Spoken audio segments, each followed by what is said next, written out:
Good morning once again. Continue करते हैं अपने पोर्शन को, टॉपिक प्रेगनेंसी, जहां पे अपन ईटियोलॉजी पोर्शन तक पहुंच चुके थे। क्या बातें अपन ने कर ली है? डिजीज कंडीशन एक्टोपिक प्रेगनेंसी है, जहां पे फर्टिलाइज होकर के हमारा एम्ब्रियो यूटेराइन कैविटी में ना जाकर के फैलोपियन ट्यूब में ही रुका हुआ है। उसके कारण आपको एक्सप्लेन कर दिए गए। कंटिन्यू करते हैं नेक्स्ट पोर्शन, क्लिनिकल मैनिफेस्टेशन से, जो आपको एक्सप्लेन करेगा कि ये जो एम्ब्रियो फैलोपियन ट्यूब में ही रुक गया है, किस तरीके से टर्मिनेट होकर के यहां पे मेंशन है लोअर एब्डोमिनल पेन। मैनिफेस्टेशंस के अंदर भी आपको कई सारी जानकारियां दी जाएगी, पर फिर वही लाइन दोहराता हूं, जब हमें किसी को वन लाइनर आंसर देना होता है, जैसा ईटियोलॉजी के अंदर भी डिस्कशन अपना पूरा 15-20 मिनट चला, लेकिन 5 सेकंड का जब आंसर देना था तो वहां पे आंसर पीआईडी दिया जाता था। Same happening here. यदि यहां पर भी आपसे एग्जामिनर डिमांड करे most common complaint, most common manifestation, तो वहां पे आपको हिट करना है आंसर लोअर एब्डोमिनल पेन। और वो कारण ये है कि फैलोपियन ट्यूब, जैसा मैंने बताया, छोटा सा रास्ता, पतली सी गली सी थी, इस प्रकार से इतना सा रास्ता था, और यूटेराइन कैविटी हमारे पास इतना बड़ा स्टेडियम था। यहां फैलोपियन ट्यूब बोलती है एम्ब्रियो को कि आप मेरे अंदर 3 से 4 दिन रुक सकते हो, लेकिन यदि आपने ऐसी बड़ी फैमिली प्लानिंग बना ली है कि मैं तो यहां पे लंबे वीक तक, 4-5 वीक तक रुकूंगा, तो फैलोपियन ट्यूब का डायामीटर इतना बड़ा नहीं है। मैक्सिमम डायामीटर भी एम्पुला का आप लोगों ने 6 से 7 मिलीमीटर ही देखा है।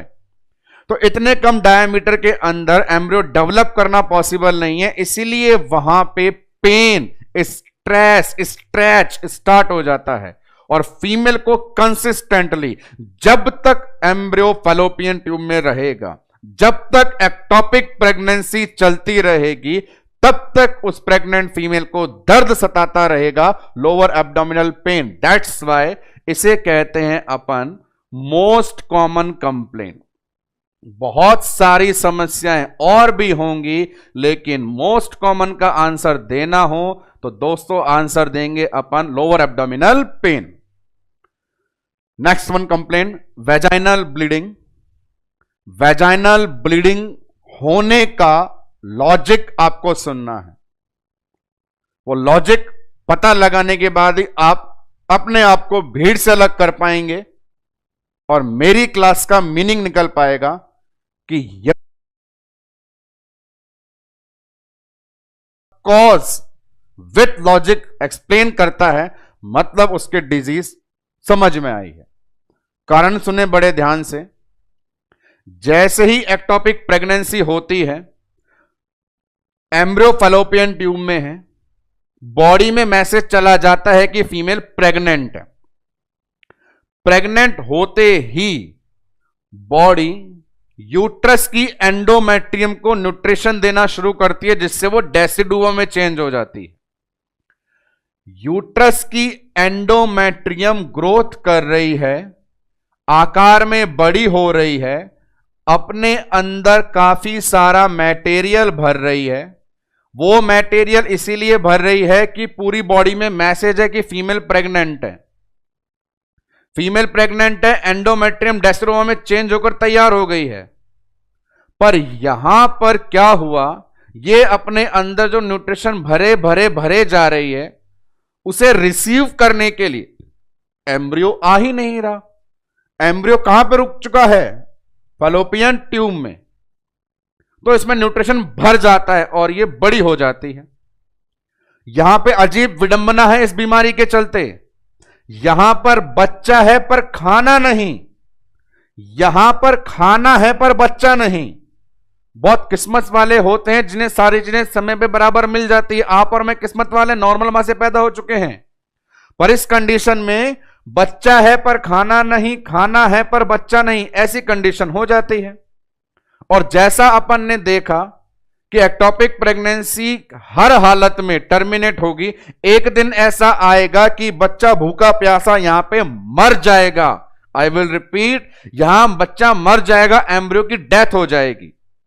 और जैसे ही एम्ब्रियो की डेथ होगी फिर से बॉडी में मैसेज चला जाएगा कि अब फीमेल प्रेग्नेंट नहीं रही, और फीमेल प्रेग्नेंट नहीं रही तो ये डेसिडुआ जो बनी थी प्रेगनेंसी में न्यूट्रिशन देने के लिए, प्रेगनेंसी खत्म होते ही ये भी डैमेज हो जाती है, और ये डेसिडुआ जब डैमेज होकर के बाहर आती है तो फीमेल को स्टार्ट हो जाती है ब्लीडिंग।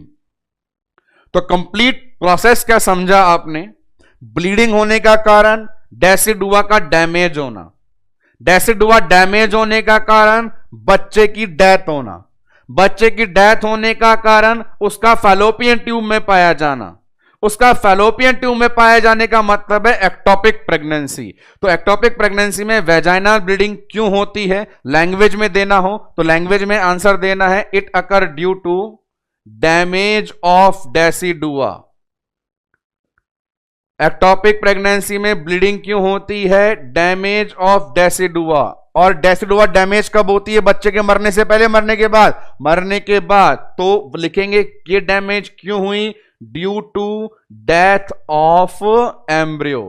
तो एक पूरा सेंटेंस है, the vaginal bleeding of ectopic pregnancy, the vaginal bleeding of ectopic pregnancy is a result of damaged decidua after the death of embryo. बच्चे की मौत के बाद में डेसिडुआ के डैमेज होने से वहां पे फीमेल को ब्लीडिंग स्टार्ट हो गई। अब यहां पे एक बहुत इंटरेस्टिंग चीज भी है, नॉर्मली डेसिडुआ से न्यूट्रिशन लेने के लिए बच्चे के पास, एम्ब्रियो के पास विलाई होते हैं। विलाई एक बहुत इंपॉर्टेंट स्ट्रक्चर एम्ब्रियोलॉजी में पढ़ाई जाती है।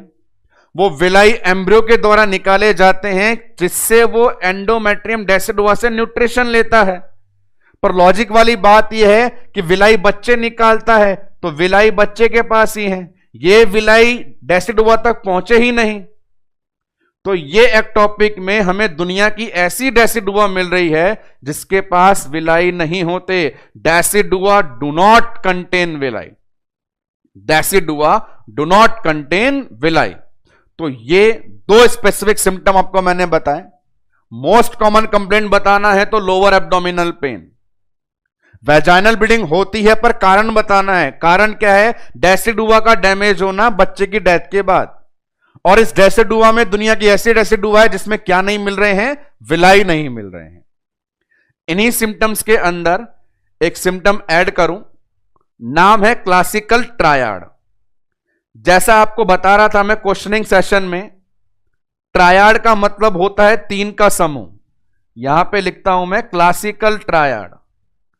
ट्रायड का मीनिंग है तीन सिम्टम एक साथ आना। तो तीन में से दो तो आपके सामने बोर्ड पर मेंशन है ही, लोअर एब्डोमिनल पेन और वेजाइनल ब्लीडिंग।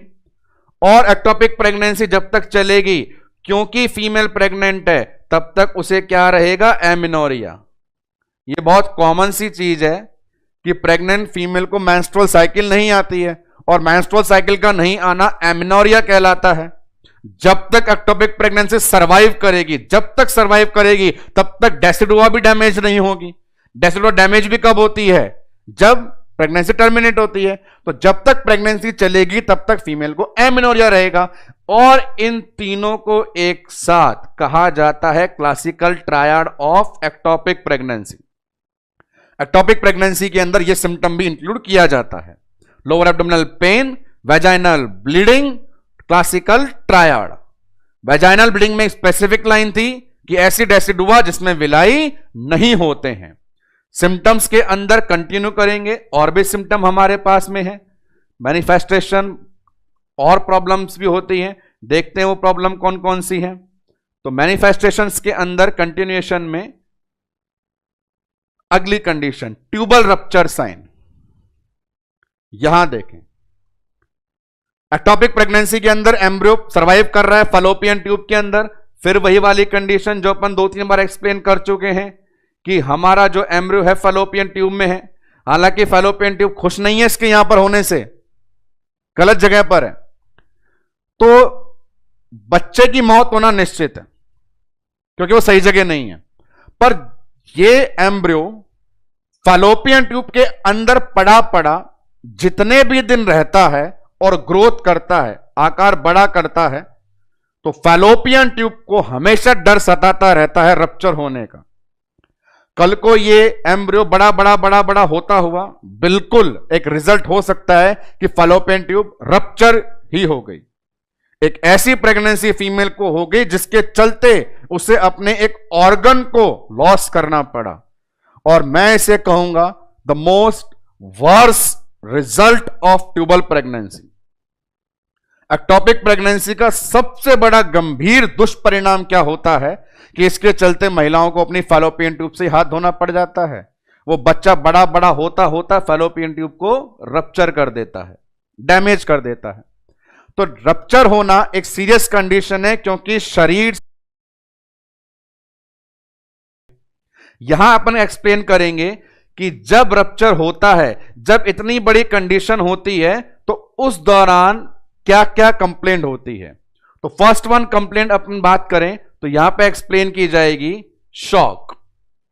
बिल्कुल एक स्ट्रक्चर डैमेज हुआ है तो शॉक वाली कंडीशन, हेमरेज होगा, जैसे स्ट्रक्चर रप्चर हो गई, ब्लीडिंग हुई, ब्लीडिंग से हाइपोवोलेमिया, हाइपोवोलेमिया से हाइपोटेंशन, टेकीकार्डिया, और फीमेल को हो गया शॉक।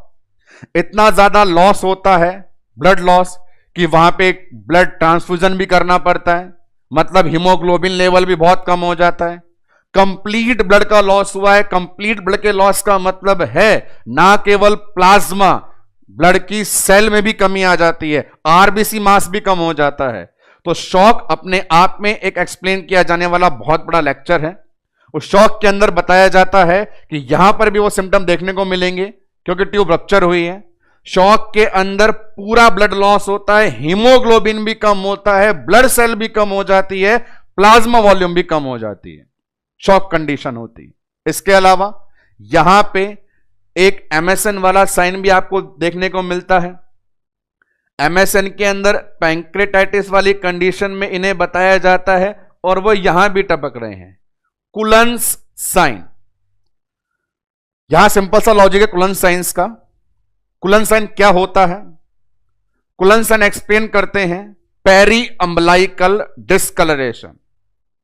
जब किसी इंडिविजुअल की अम्बलाइकस के चारों ओर वाली चमड़ी में आपको डिस्कलरेशन दिखाई दे तो वो कुलन साइन होता है।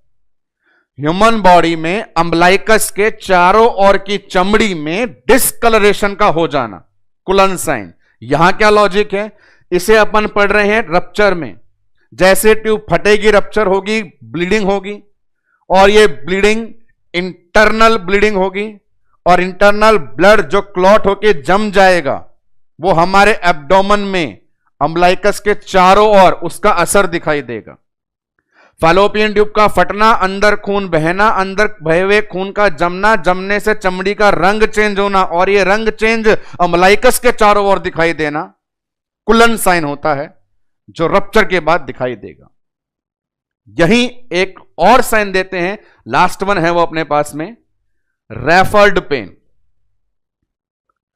रेफर्ड पेन टर्म बनी है जो एक्सप्लेन करती है कि जब पैथोलॉजी है वहां पे कंप्लेंट फील ना हो करके कहीं और पेन फील होना। रेफर पेन का जब भी नाम आता है भाई, एमआई का एग्जांपल अपने आप ऑटोमेटिकली माइंड में क्लिक कर जाता है। एमआई पैथोलॉजी कहां पर है? कार्डियक मसल्स में। दर्द कहां पे हो रहा है? गर्दन में, जबड़े में, कंधे में, हाथ में। हाथ, कंधा, जबड़ा, गला, यहां बीमारी नहीं थी। बीमारी कहां थी? हार्ट, कार्डियक मसल में, पर असर इन सब जगह दिखाई दिया। तो ऐसा करेक्टर जो रखता है उसे बोलते हैं रेफर पेन। यहां पर रेफर पेन क्या होता है? यहां पैथोलॉजी कहां पर है? यहां पैथोलॉजी आपके लोअर एब्डोमेन में है। लोअर एब्डोमेन में रिप्रोडक्टिव ऑर्गन जो है फैलोपियन ट्यूब, वहां धमाका हुआ है, वहां रप्चर हुआ है। पर यह रप्चर वाला रेफर पेन के तौर पे जाके पहुंच जाता है शोल्डर टिप पे, कंधे में जाकर के इसका असर दिखने को मिलता है। तो पैथोलॉजी लोअर एब्डोमेन में और असर कंधे पे, यह चीज क्वालिटी कहलाती है रेफर पेन, जो इंक्लूड की गई है रप्चर साइन में। पैथोलॉजी ऐसे है, रप्चर हुआ लोअर एब्डोमेन में, उस एब्डोमेन ने मैसेज दिया कंप्लीट डायाफ्राम को। डायाफ्राम का कनेक्शन सेंटर में किससे है? स्टर्नम से। और स्टर्नम वाले एरिया में नर्व फ्रेनिक नर्व है, जिसकी एंडिंग कहां पे होती है? शोल्डर में। लॉजिक देखें, एब्डोमेन, एब्डोमेन से डायाफ्राम, डायाफ्राम से स्टर्नम, स्टर्नम से फ्रेनिक नर्व, फ्रेनिक नर्व से शोल्डर पेन। तो ये जो क्लस्टर है ट्यूबल रप्चर साइन में इंक्लूड किया गया है। ट्यूबल रप्चर जैसा मैं बता रहा हूं, एक्टोपिक प्रेगनेंसी के चलते बच्चे का बढ़ता हुआ आकार फैलोपियन ट्यूब को रप्चर कर सकता है और करता है। यह बड़ा भयंकर दुष्परिणाम है। और जब ऐसी कंडीशन से प्रेग्नेंट फीमेल को गुजरना पड़े कि उसके एक्टोपिक के चलते फैलोपियन ट्यूब रप्चर हो गई, तो उस फीमेल पर्टिकुलर में जो कंप्लेंट्स होती हैं उनमें शामिल किया गया शॉक के सिम्टम आ जाना, अम्बलाइकस की चमड़ी का कलर उड़ गया, कुलन साइन दिखाई देना, और रेफर पेन के तौर पे शोल्डर पेन होना। शोल्डर पेन स्पेसिफिकली कई बार एग्जाम में पूछा गया है एक्टोपिक को लेकर के। रप्चर वर्स कंडीशन है। नेक्स्ट वन नाम दिया गया यहां पे area Stella reaction. Area Stella reaction scientist के नेम पे बताया जा रहा है और सिर्फ ये डेसिडुआ की पैथोलॉजी को एक्सप्लेन कर रही है। अभी हमने वैजाइनल ब्लीडिंग के कॉज में सीखा था, एक बार फिर देखते हैं कि फैलोपियन ट्यूब में एम्ब्रियो और यहां की एंडोमेट्रियम ऐसे बढ़ गई थी। अपन देख रहे थे एंडोमेट्रियम बढ़ गई थी। तो कंडीशन क्या बताई थी मैंने? यहां बच्चा है पर खाना नहीं, या खाना है पर बच्चा नहीं। तो ये एंडोमेट्रियम ऐसी कैसी हो रही है? एंडोमेट्रियम अपने अंदर भरे जा रही है, भरे जा रही है, भरे जा रही है, भर करके फूल गई, मोटी हो गई, सूज गई, गांठें बन गई। बड़ी हो गई, फूल गई, सूज गई, मोटी हो गई, गांठें बन गई, क्योंकि वो खाली नहीं हुई। जब इंसान खाली नहीं होता भर जाता है एकदम से, वो कंडीशन है। और वो खाली क्यों नहीं हुई? बिकॉज न्यूट्रिशन रिसीव करने वाला वहां पे फीटस नहीं था, एम्ब्रियो नहीं था। ये कंडीशन कहलाती है एरिया स्टेला रिएक्शन, कि एक्टोपिक प्रेगनेंसी के चलते एंडोमेट्रियम में सूज करके गांठें बन जाना। एक्टोपिक प्रेगनेंसी के चलते एंडोमेट्रियम में सूज करके गांठें बन जाना, एरिया स्टेला रिएक्शन। और इसी रिएक्शन को एक टर्म के तौर पे एक्सप्लेन करते हैं। देखें, एंडोमेट्रियम का मतलब है ग्रंथियां मिलना। ग्रंथियों के लिए टर्म आ गई ग्लैंड्यूलर। याद करना दोस्तों, क्वेश्चनिंग सेशन में मैंने एक्सप्लेन की थी ये टर्म। ग्लैंड्यूलर मतलब ग्रंथियां, ग्रंथियों में बन गई गांठें, गांठों को बोल दिया सिस्ट, तो नाम सिस्टिक। और गांठें बनी हैं बहुत सारी, नंबर बहुत सारे हैं, तो आपने लिख दिया हाइपरप्लेजिया। तो दोस्तों यहां पे ध्यान दीजिए, एरिया स्टेला रिएक्शन का दूसरा नाम क्या होगा? Glandular cystic hyperplasia. बिल्कुल भी कंफ्यूज नहीं होना, परेशान नहीं होना, दुखी नहीं होना। शब्द का मतलब निकालना, जवाब पे टिक लगाना, सरकारी नौकरी ले जाना और बैंक के अकाउंट को लबालब कर जाना, बिल्कुल विद टेंशन, डरना नहीं है। ग्लैंडुलर सिस्टिक हाइपरप्लेजिया बड़ा सिंपल टर्म हो चुका है। ग्लैंडुलर ग्रंथियां एंडोमेट्रियम में, सिस्टिक गांठें बन गई, सूज गई, हाइपरप्लेजिया बहुत सारी। तो ये सब अपने पास as a clinical manifestation include किए जाते हैं। हमने डिस्कस किया lower abdominal pain most common complaint, vaginal bleeding का कॉज, डेसिडुआ में विलाई नहीं थे, ट्यूब रप्चर हो गई तो शॉक हो गया, कुलन साइन वहां पर भी आ गया, और रेफर पेन जैसी कंडीशन शोल्डर में दिखी। एरिया स्टेला रिएक्शन नाम दिया गया glandular cystic hyperplasia. All these included under clinical manifestation. Forward होते हैं डिजीज के अगले पोर्शन पे। मैनिफेस्टेशंस के बाद में हमारे पास कौन सा चीज आने वाली है? डायग्नोस्टिक टूल को लेकर के डिस्कशन करेंगे after the manifestation.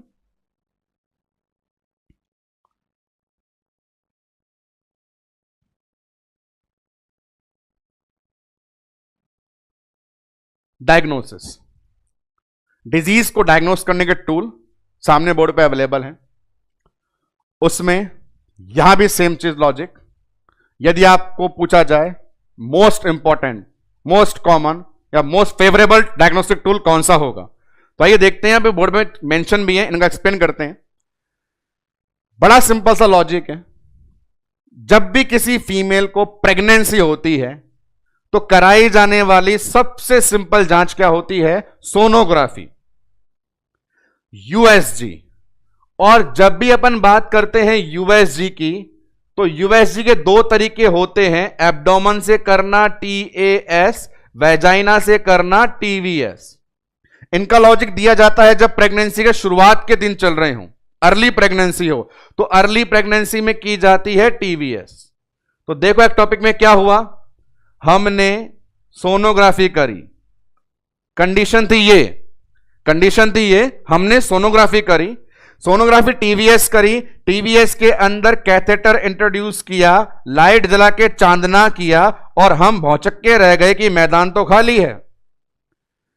Vaginal sonography कर रहे हैं और फिर पता लग रहा है यूट्रस में तो कोई है ही नहीं, और जैसे ही हमें यह लगेगा यूट्रस में कोई नहीं है, हमारा माइंड एकदम क्लिक करेगा कि यहां बच्चा यहां नहीं है, तो एक्टोपिक हो गया। और एक्टोपिक में मोस्ट कॉमन कहां मिलता है? फैलोपियन ट्यूब में। तो फैलोपियन ट्यूब की जांच करना, साल्पिंजोस्कोपी एक प्रकार की होती है लैप्रोस्कोपी, साल्पिंजोस्कोपी, लैप्रोस्कोपी। जब हमने लैप्रोस्कोपी, दूरबीन की जांच ऐसा बोलते हैं, जब हमने लैप्रोस्कोपी किया, दूरबीन की जांच करी, तब जाके हमें पता चला कि टाबर तो कहां पर था? फैलोपियन ट्यूब में। आप मुझे बताएं कि आपने डायरेक्टली लैप्रोस्कोपी किया या पहले टीवीएस किया? पहले टीवीएस लैप्रोस्कोपी। कई बार ये बोल सकते हैं सर एक्टोपिक है, पता है आपको कि यूट्रस में बच्चा नहीं है, तो डायरेक्टली क्या कर देना चाहिए? आपको लैप्रोस्कोपी करनी चाहिए। अरे भैया, हमें पता क्या है कि एक्टोपिक है, तो सबसे पहले यूएसजी करेंगे, वेजाइनल वाली, वो करेंगे तो पता चलेगा यूट्रस खाली है। यूट्रस खाली देख करके ही दिमाग दौड़ेगा कि बच्चा फैलोपियन ट्यूब में, उसके बाद जांच करेंगे फैलोपियन ट्यूब की। डायरेक्ट फैलोपियन ट्यूब की जांच अपन नहीं करते हैं। और इन सबको मिलाकर के कहते हैं अपन अपना first diagnosis, TVS plus laparoscopy. सबसे पहले क्या करें? वेजाइनल सोनोग्राफी करें, वहां बच्चा नहीं मिलेगा तो जाकर ढूंढ लें फैलोपियन ट्यूब में। और ये मोस्ट इंपॉर्टेंट मेथड है, इसे अपन बोलते हैं गोल्डन मेथड। गोल्डन का मतलब सोना होता है, बिल्कुल वही सोना जो आजकल इतने भाव तोड़ रहा है कि आम जनता की कमर टूट चुकी है। सोना इतना भाव क्यों? भाव बहुत खाता है, इंपॉर्टेंट है, इसीलिए ये भी इंपॉर्टेंट है। हमारे लिए most important diagnostic tool ectopic pregnancy का यदि कोई है तो वो है टीवीएस प्लस लैप्रोस्कोपी। टैगलाइन दे दी अपन ने, गोल्डन मेथड। और भी जो डायग्नोस्टिक टूल हैं उनकी बात करते हैं अपन। Progesterone level, maintenance of pregnancy. Progesterone को देखते ही जो लाट टपकती है वो ये आंसर लेके आती है, मेंटेनेंस ऑफ प्रेगनेंसी। एक फीमेल की प्रेगनेंसी को बनाए रखने वाला हार्मोन कौन सा होता है? प्रोजेस्टेरोन। पर यहां प्रोजेस्टेरोन खुद दुखी है कि ये ऐसी प्रेगनेंसी है जो काम की नहीं है। काम की क्यों नहीं है? क्योंकि बच्चा तो जिएगा नहीं, मरेगा, फैलोपियन ट्यूब के अंदर मिल रहा है। तो बिना काम की प्रेगनेंसी है तो प्रोजेस्टेरोन भी इतना लोड नहीं लेता और उसका लेवल कम हो जाता है। सीरम प्रोजेस्टेरोन लेवल प्रेगनेंसी में अलग अलग समय पे अलग अलग लेवल का पाया जाता है। आफ्टर 12 वीक इसकी रेंज भी आती है, 25 नैनोग्राम से लेकर के 300 नैनोग्राम तक रेंज होती है। एक्टोपिक प्रेगनेंसी के अंदर इसका लेवल कम मिलता है। वो इसलिए कम मिलता है क्योंकि ये प्रेगनेंसी एक नॉर्मल नहीं है। एग्जैक्टली उसका लेवल यहां पहुंच जाता है 5 नैनोग्राम पर ml तक।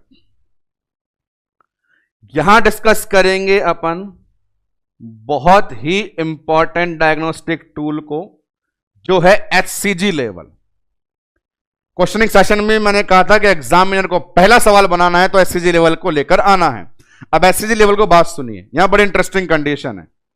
आपको मैं बताता हूं कुछ कंडीशंस फीमेल्स की, बड़ा सुटेबल एग्जांपल है। एक फीमेल को बोलते हैं अपन प्रेग्नेंट है, प्रेगनेंसी, और एक फीमेल को बोलते हैं वो नॉर्मल है, जिसको मेंस्ट्रुअल साइकिल आती है। और एक कंडीशन बोल सकते हैं जब फीमेल में किसी भी प्रकार का अबॉर्शन हो चुका है।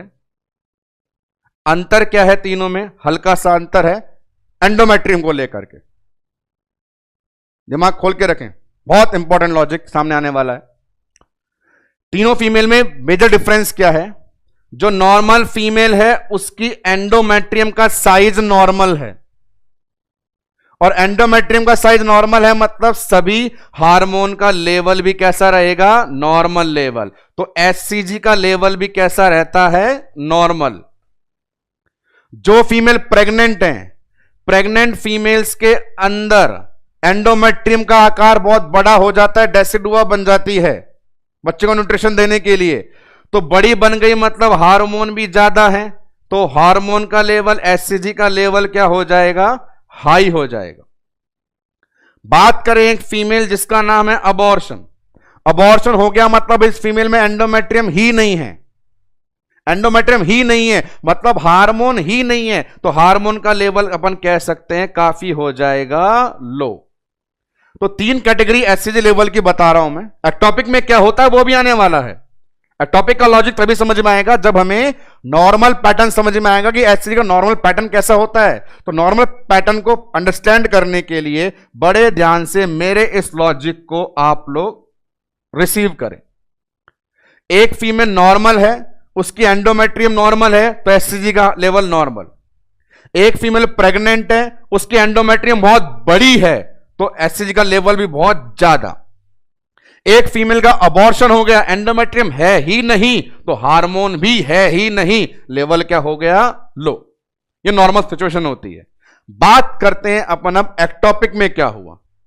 अब एक्टोपिक में क्या हुआ, क्या एक्टोपिक कंडीशन कहां अंडरस्टैंड करेगी। क्या एक्टोपिक में फीमेल नॉर्मल है, नहीं। क्या वो प्रेग्नेंट है, हां। क्या वो नॉर्मल प्रेगनेंसी है, नहीं। तो यहां चीज क्या है, एचसीजी का लेवल इन दोनों के बीच में वेरी करेगा। बड़े ध्यान से देखिए इस एरो को, ये वाला एरो देखें, क्या कहना चाहता है कि एक्टोपिक प्रेगनेंसी के अंदर क्योंकि फीमेल प्रेग्नेंट है तो हार्मोन का लेवल ज्यादा होगा, नॉर्मल से ज्यादा। पर वो कहां नहीं पहुंचेगा, जहां उसे पहुंचना चाहिए था। ये लिमिट है, ये देखिए, ये लिमिट है एक नॉर्मल प्रेगनेंसी वाली फीमेल की, और ये है नॉन प्रेग्नेंट फीमेल की। ये नॉन प्रेग्नेंट फीमेल है और ये प्रेग्नेंट फीमेल है। एचसीजी का लेवल कैसे वेरी करा, ऊपर गया और यहां रुक गया।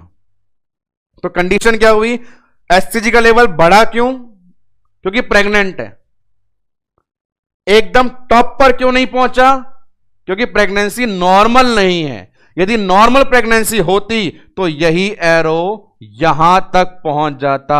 तो ये एरो है किसके लिए, नॉर्मल के लिए, और ये एरो है एक्टोपिक के लिए। तो बताइए मुझे आंसर क्या होगा। क्या एक्टोपिक प्रेगनेंसी में एचसीजी का लेवल बढ़ता है, हां बढ़ता है।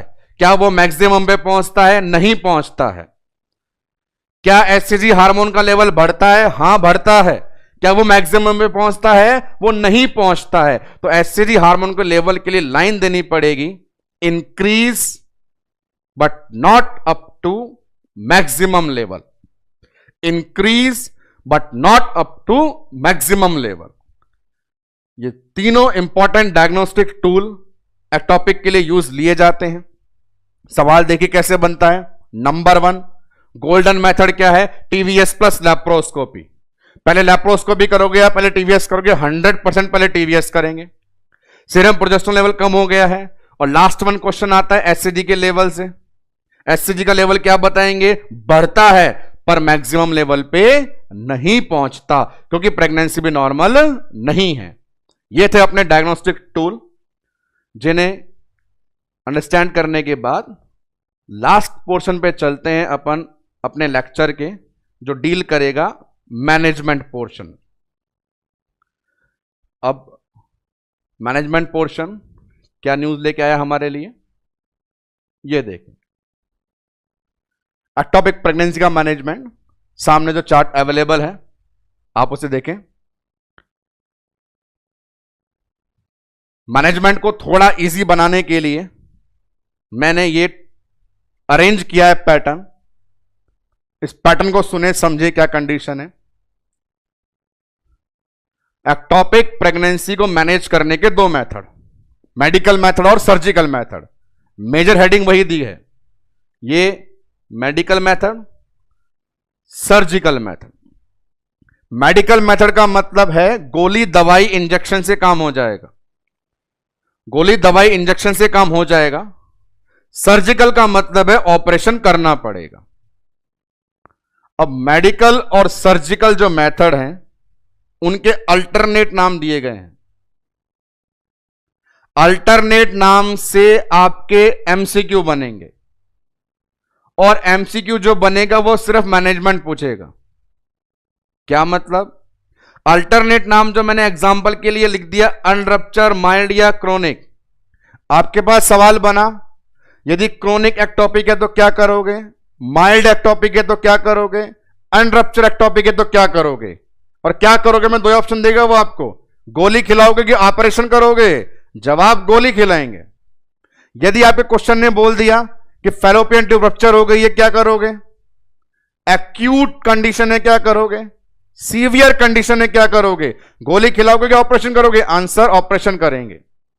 ये चार्ट यही चीज एक्सप्लेन करने के लिए सामने बोर्ड पे अवेलेबल है कि यदि आपके क्वेश्चन की language rupture, unrupture, mild, severe, acute, chronic बोलती है तो आपको मेथड बताना है, क्या मेडिकल मेथड यूज लेंगे या सर्जिकल। तो बड़ा इजी पोर्शन, यदि आप अल्टरनेट क्वेश्चन याद रख पाते हैं कि एक्टोपिक प्रेगनेंसी में दो ही मैनेजमेंट चलते हैं, मेडिकल मैनेजमेंट और surgical management.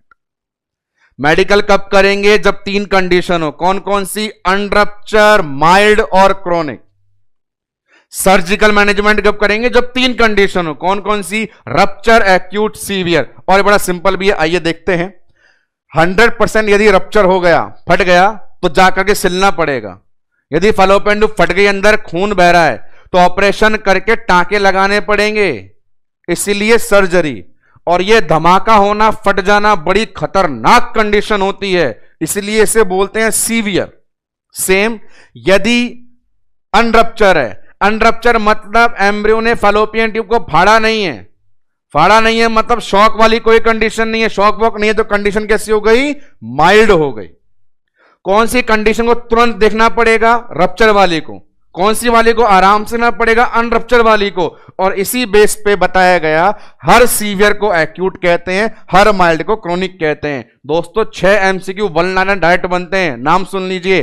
First question, what is the management for rupture ectopic pregnancy, acute ectopic pregnancy, severe ectopic pregnancy, unrupture ectopic pregnancy, mild ectopic pregnancy, chronic ectopic pregnancy. 6 question बने और language क्या थी, क्या manage करोगे। तो alternate याद रखें और तुरंत मैनेजमेंट में पहुंच जाए, बड़ा इजी कंडीशन हो जाएगी कि मेडिकल कब काम में लेना है, सर्जिकल कब काम में लेना है। मेडिकल में क्या है, सर्जिकल में क्या है, ये अभी आने ही वाला है। लेकिन इस पूरी चीज में आपको सिर्फ इतना फोकस करना है कि मेडिकल कब और सर्जिकल कब करना है। तो 3 अल्टरनेट याद रखें, आपका पोर्शन बड़ा इजी हो जाएगा।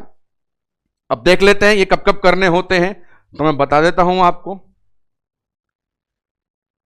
मेडिकल मैनेजमेंट क्या है, आपने लिखा यहां पे मेडिकल मैनेजमेंट कब करना होता है, मैंने बता दिया, जब कंडीशन हो अनरप्चर, क्रोनिक और माइल्ड।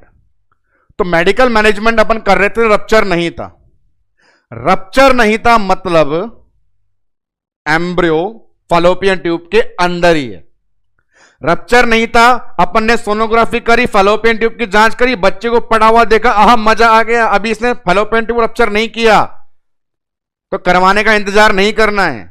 फैलोपियन ट्यूब रप्चर क्यों हो सकती थी, क्योंकि जैसे जैसे एम्ब्रियो अपना आकार बड़ा करेगा, बड़ा आकार ट्यूब को रप्चर कर सकता था। तो हमें यहां पे यह ध्यान देना है कि भगवान की दया से यदि थोड़ी किस्मत अच्छी है, भाई खराब तो है इसलिए एक्टोपिक तो हो ही गया ना, थोड़ी अच्छी है कि एक्टोपिक ने रप्चर नहीं किया, तो बच्चे की ग्रोथ को तुरंत रोक दो ताकि वो रप्चर ना करे। यही मेडिकल मैनेजमेंट का उद्देश्य है। मेडिकल मैनेजमेंट का उद्देश्य है कि बच्चे की ग्रोथ को तुरंत बंद कर दो, जिससे कि यह नालायक फैलोपियन ट्यूब को रप्चर ना कर दे। तो मेडिकल मैनेजमेंट का उद्देश्य क्या हो गया, स्टॉप द ग्रोथ।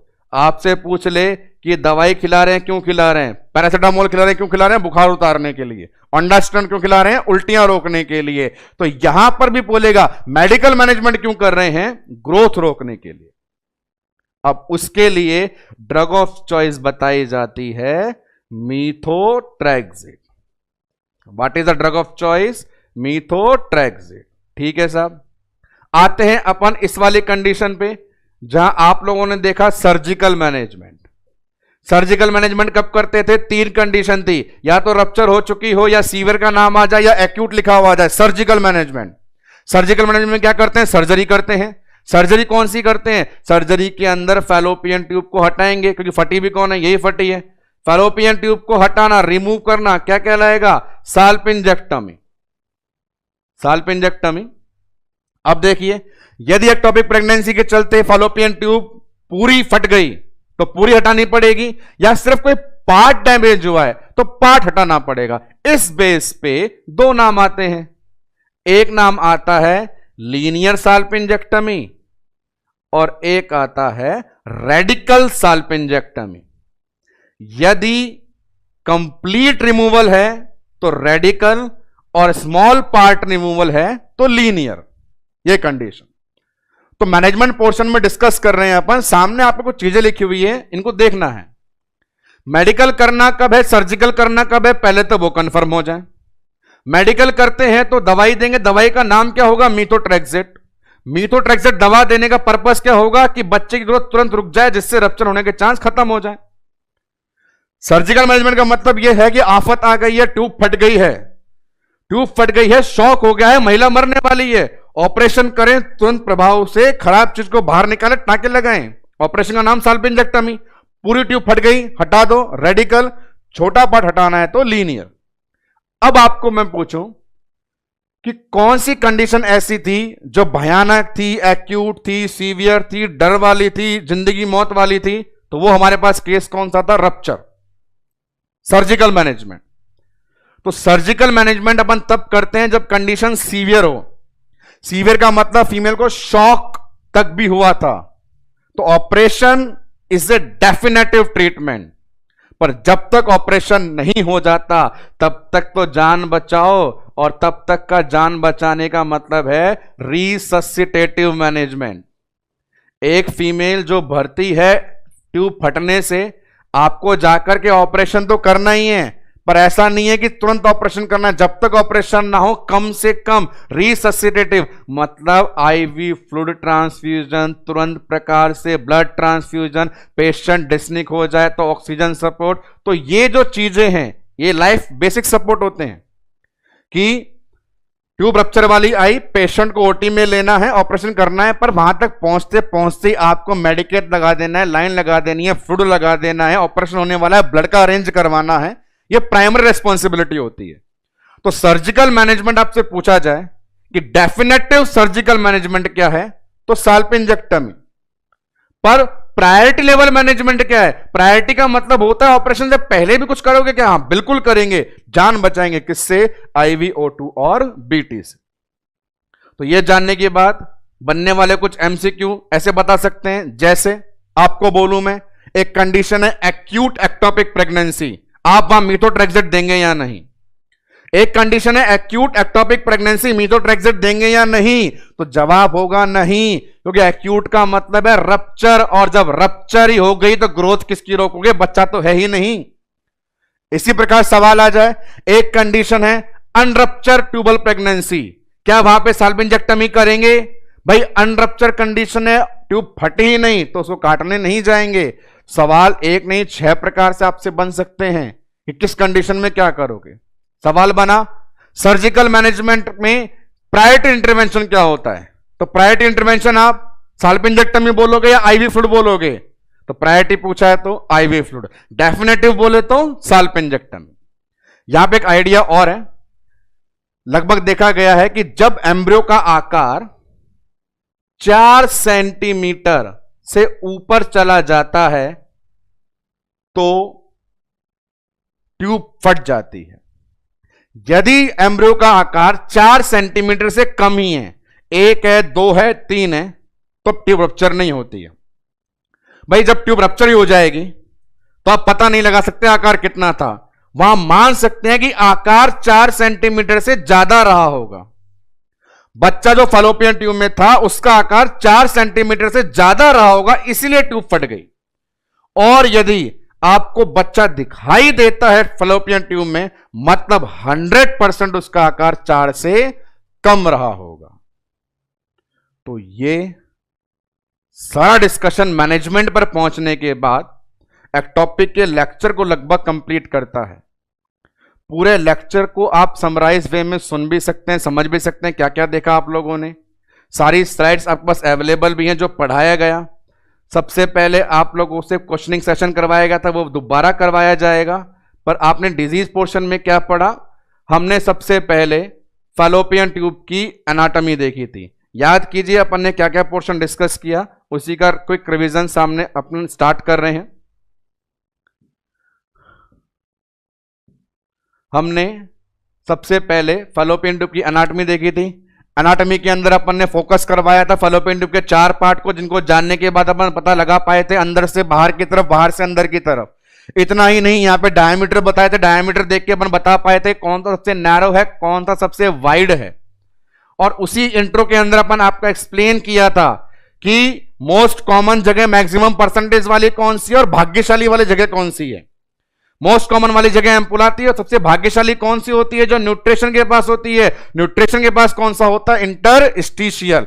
ये सब आपको बताया गया था एक्टॉपिक के अंदर। फिर अपन ने नेक्स्ट वन देखा था कि नॉर्मली जाना चाहिए कहां पे? यूट्रस के अंदर ऊपर फंडस के पास, पर एबनॉर्मली कहां जा सकता है? मल्टीपल जगह, और बहुत ज्यादा जगह में से 95 से 97% तक रहता है फैलोपियन ट्यूब में। इसीलिए इस कंडीशन को कह सकते थे ट्यूबल प्रेगनेंसी। और वहीं पे सवाल थे मैक्सिमम सर्वाइवल और मोस्ट कॉमन इंप्लांटेशन के। नेक्स्ट वन अपन ईटियोलॉजी देखी। ईटियोलॉजी में फिर वही बात, 5 सेकंड में जवाब देना हो किसी को। मोस्ट कॉमन कॉज, आंसर क्या दोगे? PID। डिटेल अपन ने पूरी देखी। या तो ट्यूब बच्चे को नीचे ना भेजे या नीचे वाले एंडोमेट्रियम बच्चे को ना बुलाए, कंप्लीट डिस्कशन किया गया वहां पे। ट्यूब नीचे नहीं भेज रही थी, क्यों? सीलिया डैमेज थे। सीलिया डैमेज क्यों हो गए थे? या तो PID या स्मोकिंग। एंडोमेट्रियम खराब क्यों हो गई? हार्मोन से छेड़छाड़ हो गई। ये छेड़छाड़ वाला काम बहुत बुरा होता है। हार्मोन से छेड़छाड़ हो गई, हार्मोन से छेड़छाड़ हो गई तो या तो उसमें इंफेक्शन, एंडोमेट्राइटिस, या बड़ा कैंसर। बड़ा कैंसर का नाम एंडोमेट्रियोसिस। नेक्स्ट वन ईटू के बाद आप लोगों ने देखा क्लिनिकल मैनिफेस्टेशन। मैनिफेस्टेशन में सवाल बहुत क्वेश्चन आप पूछ के सिंपल पूछे। Most common complaint, answer lower abdominal pen. Vaginal bleeding में लॉजिक दिया, ब्लीडिंग क्यों होती है? डेसिडुआ के डैमेज होने से। डेसिडुआ डैमेज क्यों होती है? बच्चे के मरने से। बच्चा क्यों मरा? गलत जगह में पड़ा था इसलिए मर गया। डेसिडुआ के पास बच्चा खाना लेने आया कि नहीं आया? नहीं आया। नहीं आया तो विलाई भी नहीं बने थे। नेक्स्ट अपन ने देखा बहुत ज्यादा चांसेस हैं फैलोपियन ट्यूब फटने के। जैसे फट जाएगी मतलब बड़ी सीवियर कंडीशन है ये, तो सीवियर कंडीशन फीमेल को शॉक हो जाएगा। शॉक के अलावा स्पेसिफिक साइन थे, कंधे में दर्द हो रहा है, रेफर पेन, अम्लाइकस नीली पड़ गई, कुलन साइन।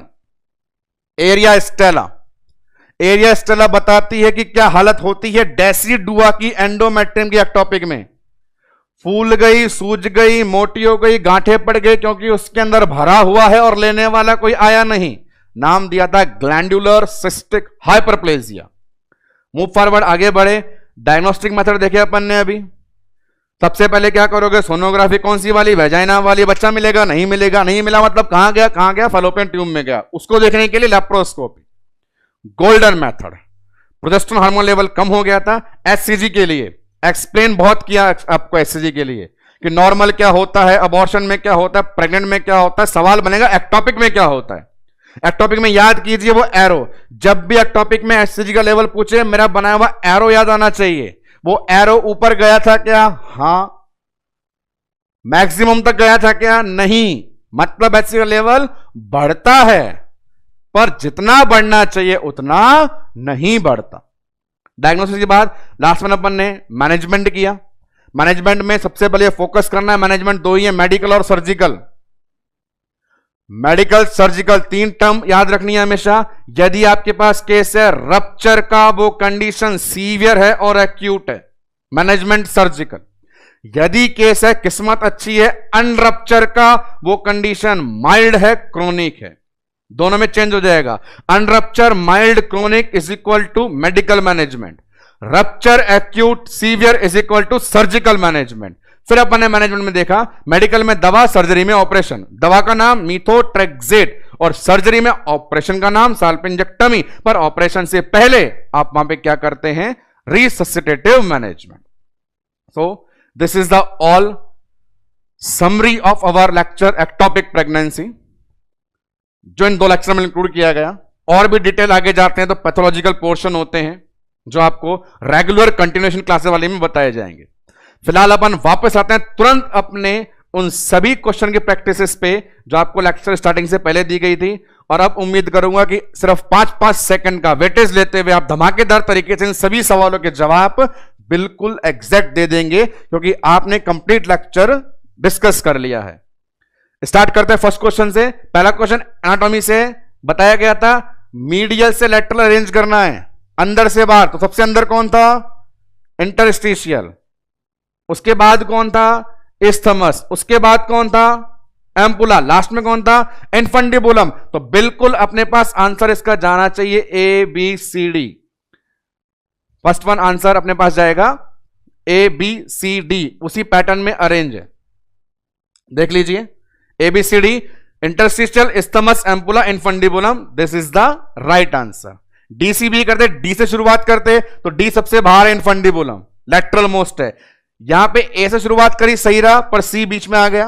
और लास्ट वन बी से स्टार्ट नहीं करना। तो बड़ा सिंपल क्वेश्चन था, एनाटॉमी पढ़ने के बाद जवाब देने में समय नहीं लगना चाहिए। आगे बढ़ते हैं। Second one question, one liner question अपने पास है। ये देखें क्या पूछ रहा है, मोस्ट कॉमन कॉज है, कोई समस्या आया, कोई doubt. Most common cause complete etiology आपने पढ़ ली है। क्या है मोस्ट कॉमन कॉज, पीआईडी कहां अवेलेबल है, 1 2 3 4। Option number 1 history of pelvic inflammatory disease, most common cause, one liner question. Next one practice में क्वेश्चन अपने पास शामिल था, मोस्ट कॉमन सिम्टम। सिम्टम में आ जाए, सिम्टम में सब कुछ पढ़ लिया अपन ने, पेन से लेके क्लासिकल ट्रायड से लेकर के ट्यूबल रप्चर साइन तक। और यहां पूछा मोस्ट कॉमन कंप्लेंट, मैंने बताया था वन लाइन में जब भी पूछे क्या आंसर है, lower abdominal pen. Option number 2 abdominal pain. Next one question, ये टर्म अपन ने क्लियर कर ली है। इस सवाल को बताते समय भी मैंने जोर दिया था कि सिर्फ टर्मिनोलॉजी का हिंदी अर्थ निकालना है और बीमारी में होने वाले चेंजेस से जोड़ना है। सवाल पूछ रहा है एंडोमेट्रियल चेंजेस, क्या चेंज हुआ था, ये चेंज हुआ था, ग्रंथियों की गांठें पड़ गई थी बहुत सारी, glandular cystic hyperplasia. The answer will B first option.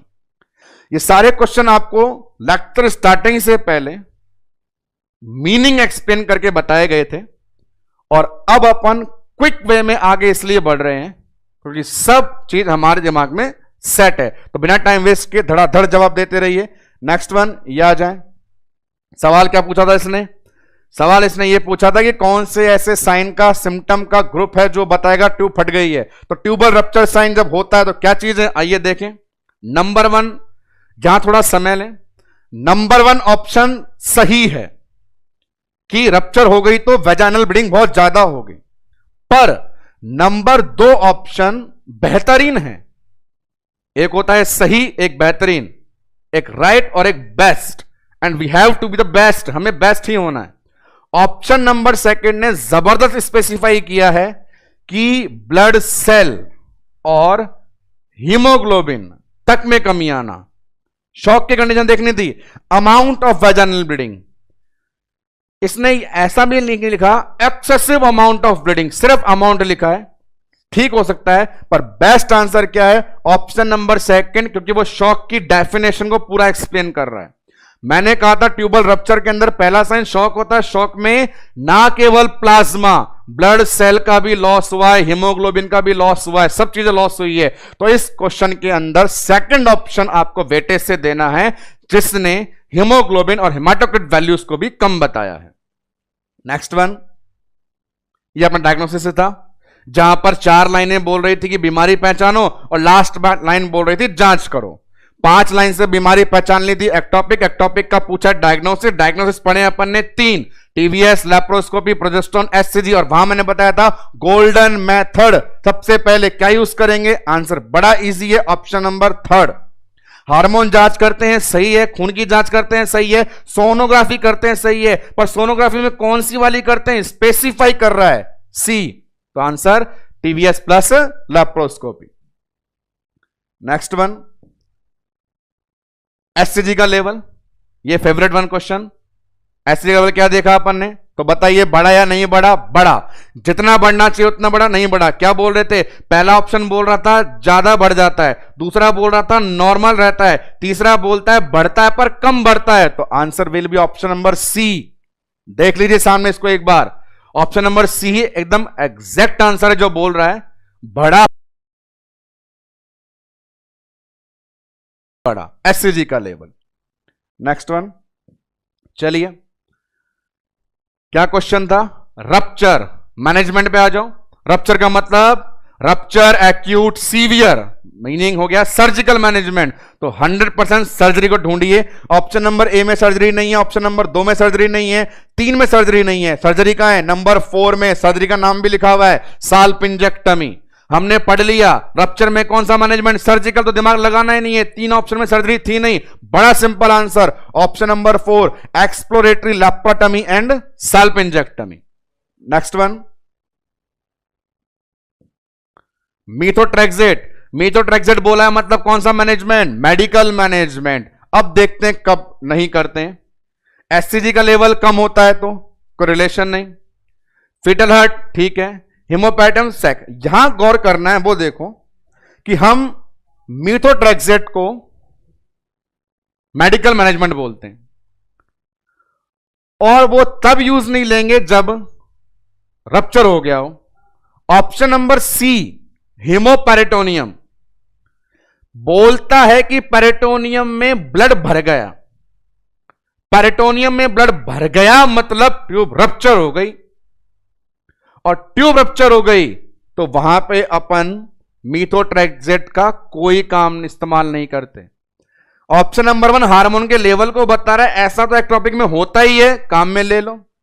बच्चे की धड़कन सुनाई नहीं दे रही है मतलब आपको बच्चा दिखाई दे रहा है, बच्चा दिखाई दे रहा है मतलब ट्यूब रप्चर नहीं हुई है, रप्चर नहीं हुई मतलब मीथोट्रेक्सेट दे सकते हैं।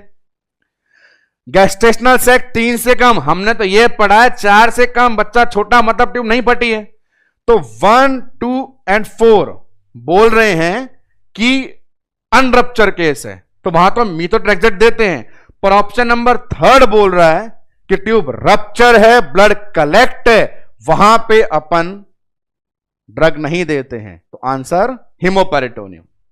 लास्ट क्वेश्चन पे, last question nurse Lisa Mosby level. अब आप देखिए सवाल पढ़ाई के बाद चुटकी में सॉल्व होता है, माहौल भले ही 6 लाइनों से क्यों ना बने, बनाने वाले माहौल बनाते रहेंगे, मॉसबी एंड अलेक्जेंडर अपने सवाल लाते रहेंगे, पर बच्चे ने पढ़ाई कंसंट्रेशन से की है तो दिमाग की सारी बत्तियां उसके हर सवाल को ट्यूबलाइट जलने से पहले सॉल्व करके आ जाएंगी।